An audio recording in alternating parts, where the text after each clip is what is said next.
ఆ రోజు కాన్వాయ్లో మృతి చెందిన దళిత సమాజానికి చెందిన వృద్ధుడు సింగయ్య మరణంపై వైసీపీ కానీ అదేవిధంగా జగన్మోహన్ రెడ్డి కానీ స్పందించిన దాఖలాలు లేవు.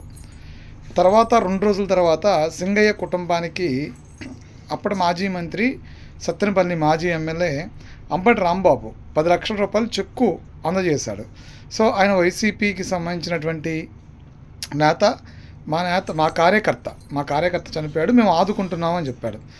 సో ఇప్పుడు వాస్తవాలు వెలుగులోకి వస్తున్నాయి. ఈరోజు బయటకు వచ్చినటువంటి వీడియో చూసినట్లయితే కనుక ఆ వీడియోలో జగన్మోహన్ రెడ్డి ఉన్నటువంటి కాన్వాయ్ ఏదైతే ఉందో, కాన్వాయ్లో ఏ వెహికల్ అయితే జగన్మోహన్ రెడ్డి ఉన్నాడో ఆ వెహికల్ కిందే సింగయ్య చనిపోయాడు, పడ్డాడు. ఆ సింగయ్యని పక్కగా లాగేసి వెళ్ళిపోయారు. అక్కడ సెక్యూరిటీ కావచ్చు ఎవరైనా కానీ పక్కగా లాగేసి వెళ్ళిపోతే పోలీసులు అతన్ని హాస్పిటల్కి పంపించారు. దీని మీద మేము మొన్నటి నుంచి చెప్తున్నాం, కాన్వాయ్లో వెహికల్ గుద్దింది అంటే ఎవరో ఒక పోలీస్ అధికారి, లేదు కాన్వాయ్లో ఉన్నటువంటి ప్రైవేట్ వెహికల్ అన్నారు, కాన్వాయ్ కాదు అన్నారు. సో పోలీసు వ్యవస్థ ఎంత గుడ్డిగా పనిచేస్తుంది అనేది ఈ వీడియో చూసిన తర్వాత నిదర్శనం అవుతుంది.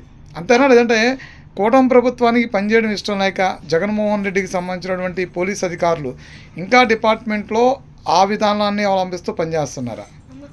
హోంమంత్రి ఈ విషయాన్ని సీరియస్గా తీసుకోవాల్సిన నేపథ్యం ఉంది. ఇప్పటికైనా జగన్మోహన్ రెడ్డి మీద కేసు పెడతారా లేదా? కాన్వాయ్ గుద్దితే కనీసం అతను పక్కకు లాగేస్తే జగన్మోహన్ రెడ్డి అక్కడ ఏం జరిగిందని కూడా అడిగి తెలుసుకునే ప్రయత్నం చేయాలి. సో జగన్మోహన్ రెడ్డి ఎంత గొప్ప నాయకుడో ఎప్పుడైనా ప్రజలు అర్థం చేసుకుంటారా? అది కూడా లేదా. జగన్మోహన్ రెడ్డి ఎంత గొప్ప అంటే రాజకీయాల కోసం బెట్టింగ్లు కాసి జనాన్ని ముంచిన వాడికి విగ్రహాలు పెట్టడానికి టైం ఉంటుంది, రౌడీలు గంజాయి బ్లేడ్ బ్యాచ్ని పరామర్శించడానికి టైం ఉంటుంది, ఎక్కడ పడితే అక్కడికి వెళ్ళి లా అండ్ ఆర్డర్ సమస్యలు సృష్టించడానికి టైం ఉంటుంది. ఇలాంటి దళిత యువకుల్ని లేదా ఇలా దళిత వృద్ధుల్ని పొట్టను పెట్టుకోవడానికి టైం ఉంటుంది తప్ప ఇలాంటి అక్కడ ఉన్నటువంటి ఆ కాన్వాయ్ కిందే పడి నలిగిపోతున్న సింగయ్యని మాత్రం పక్కకు లాగి పడేశారు తప్ప పరామర్శించడానికి టైం లేకుండా పోయింది. సో ఇది జగన్మోహన్ రెడ్డి మానవత్వం. అదేవిధంగా చూస్తే ఆంధ్రప్రదేశ్ పోలీసులు ఎంత అద్భుతంగా పనిచేస్తున్నారు ఈ వీడియో చూస్తున్నారు అర్థమవుతుంది. ఆయన రోజు సాయంత్రం ప్రెస్ మీట్ పెట్టి ఎస్పీ చాలా క్లియర్గా చెప్పారు, ప్రైవేటు అంటే ఆ కాన్వాయ్ కాదు, కాన్వాయ్లో ఉన్నటువంటి ఒక ప్రైవేట్ వెహికల్ గుద్దింది అని చెప్పాడు, షోల్డర్కి తగిలి వెళ్ళిపోయిందని చెప్పారు. కాన్వాయ్లో 2 ఎదర ఫ్రంట్ పడి నలిగిపోయాడు సింగయ్య, కాన్వాయ్లో గుద్ది కాన్వాయ్ కింద పడి ఫ్రంట్ చక్రాలు రోడ్డు ఈడ్చుకుంటూ తీసుకెళ్ళిపోయింది. ఆ వెహికల్లో చాలా క్లియర్గా జగన్మోహన్ రెడ్డి అక్కడ ఉన్నాడు. పోలీసులు అంత అద్భుతంగా పనిచేస్తున్నారు, ఆంధ్రప్రదేశ్ హోమ్ మినిస్టర్ పోలీసు వ్యవస్థని అంత అద్భుతంగా నడుపుతున్నారా అనిపిస్తుంది వీడియో చూసిన తర్వాత. జగన్మోహన్ రెడ్డి మీద చర్యలు తీసుకోవడానికి ప్రభుత్వానికి ఇష్టం లేదా? లేదంటే పోలీసులకు ఇష్టం లేదా? లేదంటే జగన్మోహన్ రెడ్డి వదిలేసినటువంటి పోలీసు అధికారులు ఇంకా కూటమి ప్రభుత్వంలో పనిచేస్తున్నారా? మార్పు రాలేదా?